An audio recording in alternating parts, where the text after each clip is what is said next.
किरण tones TV.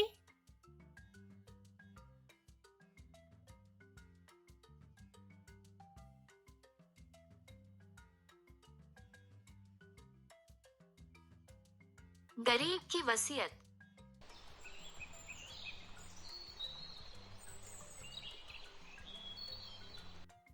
बहुत समय पहले की बात है। एक गांव में एक बूढ़ा रामलाल अपने 3 पुत्रों के साथ रहता था।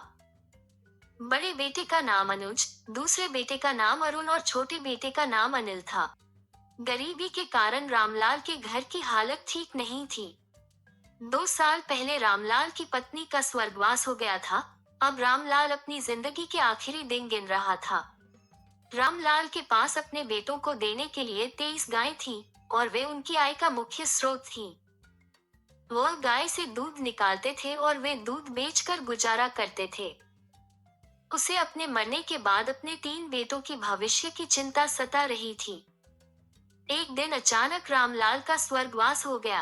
रामलाल ने अपने 3 बेटों के लिए एक वसीयत छोड़ी थी।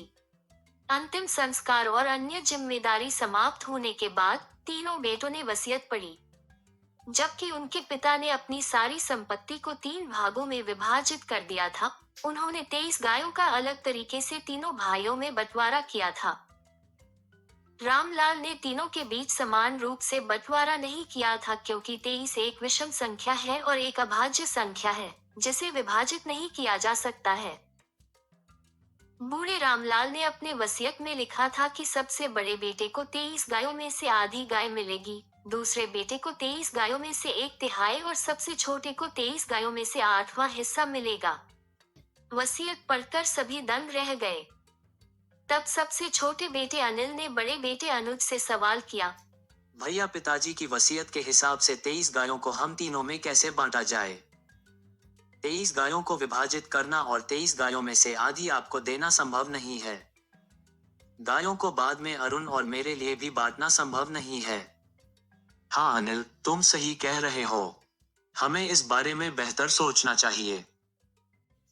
उन्होंने वसीयत में दिए गायों का बंटवारा करने के तरीकों के बारे में सोचते हुए कई दिन बिताए, लेकिन किसी को इसका जवाब नहीं मिला।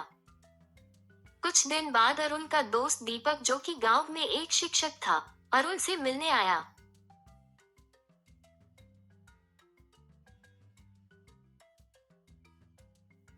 अरे अरुण, मुझे तुम्हारे पिता के स्वर्गवास के बारे में पता चला। यह सुनकर मुझे बहुत दुख हुआ। तुम्हारे पिताजी बहुत अच्छे इंसान थे, भगवान उनकी आत्मा को शांति दे। बात बात में अरुण ने दीपक को पिताजी की वसीयत के बारे में बताया। हाँ दीपक, पिताजी के निधन के बाद हम तीनों भाई बहुत दुखी हैं। हमें समझ नहीं आ रहा है कि अब क्या करें। पिता ने हम तीनों भाइयों में 23 गायें बांटी हैं। हमें समझ नहीं आ रहा कि पिताजी की मर्जी के अनुसार हम तीनों में 23 गायें कैसे बांट दें। दीपक ने कहा कि अरुण, मैं तुम्हारी स्थिति को समझ सकता हूँ, लेकिन एक करीबी दोस्त के रूप में मैं आपको एक समाधान दे सकता हूँ। अरुण ने कहा। सच में, क्या ऐसा हो सकता है? दीपक ने कहा, हाँ, तुम बस अपने सभी भाइयों को 23 गायों के साथ मेरे यहाँ ले आओ।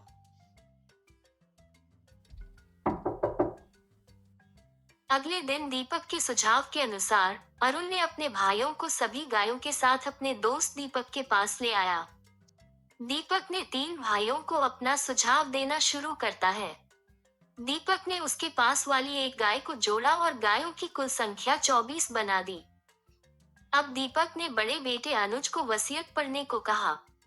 वसीयत के अनुसार बड़े बेटे को आधी गाय मिलने वाली थी, जो अब 24/2 यानी 12 गाय हो जाती है। उसके अनुसार सबसे बड़े को हिस्से के रूप में 12 गायें मिलनी चाहिए, और अब 12 गायें रह गई थीं, जिसे अरुण और अनिल में बांटा जाना था। तब दीपक ने दूसरे बेटे अरुण को वसीयत पढ़ने को कहा। वसीयत के अनुसार अरुण को कुल गाय का 1/3 भाग दिया जाना था। उसके अनुसार यह 24/3 यानी 8 गाय होती है। फिर दूसरे बेटे को उसके हिस्से के रूप में 8 गाय मिली। बड़े 2 बेटों द्वारा बांटे गए गायों की कुल संख्या 12 और 8 मिलाकर 20 गाय हो गई। तब अरुण ने अपने हिस्से की वसीयत को पढ़ा। गायों की कुल संख्या का 8वां हिस्सा अरुण को मिलने वाला था। उसके अनुसार 24 गायों का 8वां हिस्सा यानी 24/8 यानी 3 गाय हो गई। सबसे छोटे बेटे अरुण को उसके हिस्से के रूप में 3 गाय मिली। इस प्रकार से अनुज को 12 गायें, अरुण को 8 गायें और अनिल को 3 गाय मिलाकर 23 गायें 3 भाइयों में बांटी गई, जिनकी कुल संख्या 23 गाय होती है। अब दीपक ने अपने द्वारा जोड़ी गई एक गाय वापस ले ली।